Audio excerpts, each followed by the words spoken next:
नमस्कार। तो चलिए सीधे आज के इस बेहद दिलचस्प विश्लेषण में उतरते हैं। आज हम शिव पुराण की एक ऐसी पौराणिक कथा पर बात करने वाले हैं जो सिर्फ एक पुरानी कहानी नहीं है, बल्कि ये एक कमाल की स्टेप बाय स्टेप गाइड है। एक ऐसी गाइड जो हमें सिखाती है कि असंभव लगने वाली चुनौतियों और यहां तक कि मृत्यु जैसे सबसे बड़े डर का सामना कैसे किया जाए। तो तैयार हो जाइए शिव पुराण से सीधे ली गई एक प्राचीन नायक की इस असाधारण यात्रा पर चलने के लिए। इस पूरी कथा को हम एक क्रोनोलॉजिकल टाइमलाइन यानी एक क्रम में समझेंगे। हम शुरुआत करेंगे संकट से, फिर देखेंगे गृहपति का संकल्प, उनकी तपस्या की प्रक्रिया, इंद्र की वो भयंकर परीक्षा, शिवजी के साक्षात दर्शन और अंत में जानेंगे अग्निश्वर लिंग के उस स्थायी महत्व को। तो चलिए पहले चरण की ओर बढ़ते हैं।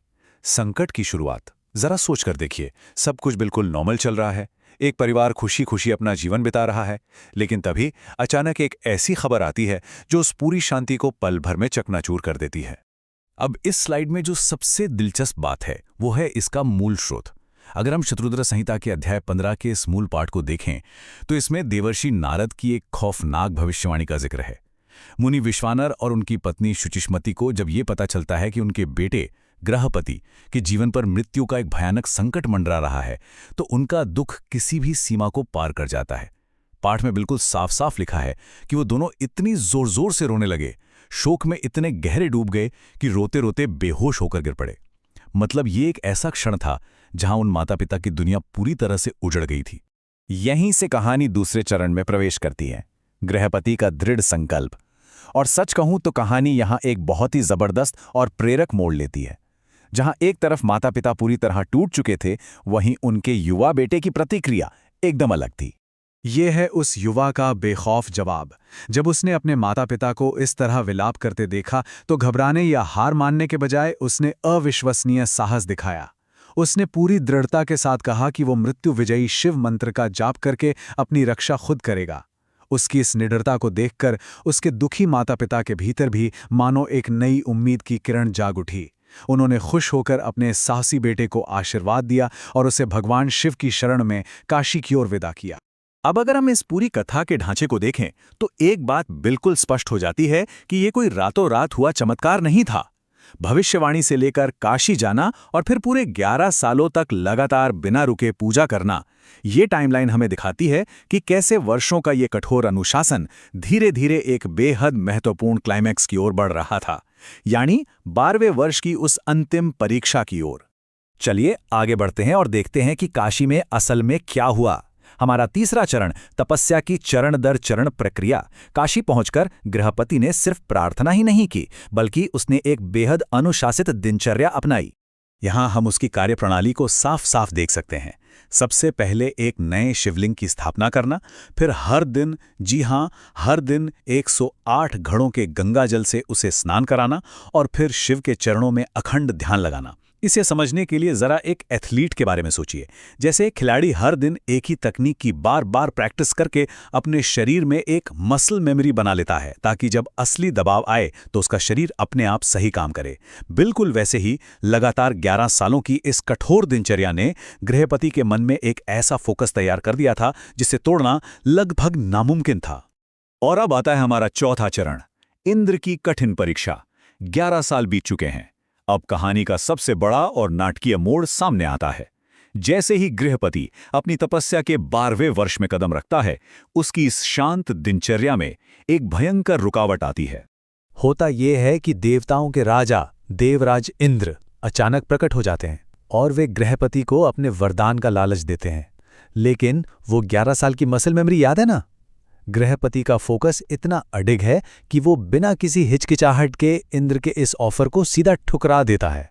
वो एकदम स्पष्ट शब्दों में कह देता है कि शिवजी के अलावा वो किसी और से कुछ नहीं मांग सकता। अब जाहिर है गृहपति के इस जवाब से देवराज इंद्र का गुस्सा 7वें आसमान पर पहुंच जाता है और वे अपना सबसे विनाशकारी हथियार वज्र निकाल लेते हैं। इसे आप इंजीनियरिंग के एक स्ट्रेस टेस्ट की तरह देख सकते हैं। जैसे जब कोई नया पुल बनता है तो उस पर बहुत सारा वजन डालकर चेक किया जाता है कि वो टूटेगा तो नहीं। यहां भी कुछ ऐसा ही हो रहा था। गृहपति की 11 वर्षों की उस एकाग्रता और भक्ति के पुल का अब देवराज इंद्र द्वारा सबसे चरम स्ट्रेस टेस्ट लिया जा रहा था। ये उसकी परीक्षा की आखिरी लिमिट थी। तो क्या ये पुल टिका रहा? आइए 5वें चरण में देखते हैं, साक्षात शिव के दर्शन। अब हम इस विश्लेषण के बिल्कुल चरम बिंदु पर हैं, जहां हमें इस खौफनाक स्ट्रेस टेस्ट का असली नतीजा देखने को मिलता है। ये तुलना बहुत ही शानदार तरीके से दिखाती है कि हालात कैसे एकदम से पलट जाते हैं।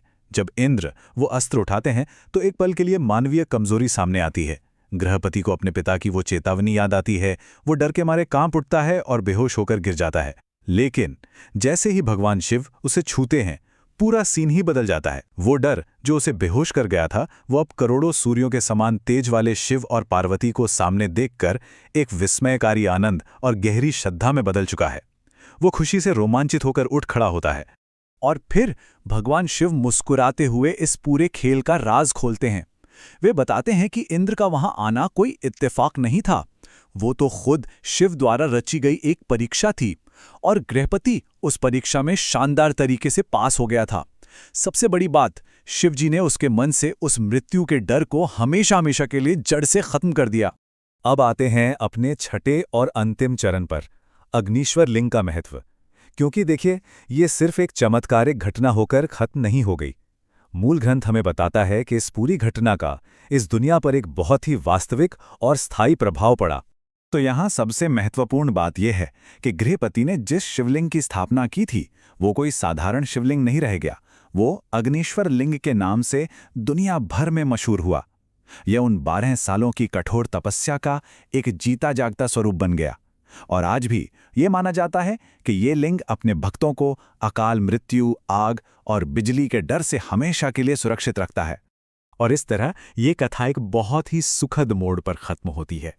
याद है, शुरुआत में जो माता पिता रो रो कर बेहोश हो रहे थे, उन्हें खुद भगवान शिव वहां बुलाते हैं। पूरे परिवार का फिर से मिलन होता है, उन्हें दिव्य आशीर्वाद मिलता है, और अंततः भगवान शिव उस अग्निश्वर लिंग में हमेशा के लिए समाहित हो जाते हैं। एक परफेक्ट हैप्पी एंडिंग। इस शानदार प्राचीन विश्लेषण को खत्म करते हुए मैं एक सवाल आप सभी के विचार के लिए छोड़ना चाहता हूं। गृहपति की ये पूरी जर्नी हमें इंसान के भीतर छिपी गजब की शक्ति दिखाती है। जरा सोचकर देखिए, अगर हम अपने सामने आने वाले सबसे बड़े डरों को अपनी बर्बादी का कारण मानने के बजाय अपनी क्षमता का स्ट्रेस टेस्ट मानना शुरू कर दें, तो क्या होगा? एक अनुशासित और लगातार किए गए फोकस के दम पर हम ऐसी किन किन असंभव लगने वाली चुनौतियों को पार कर सकते हैं।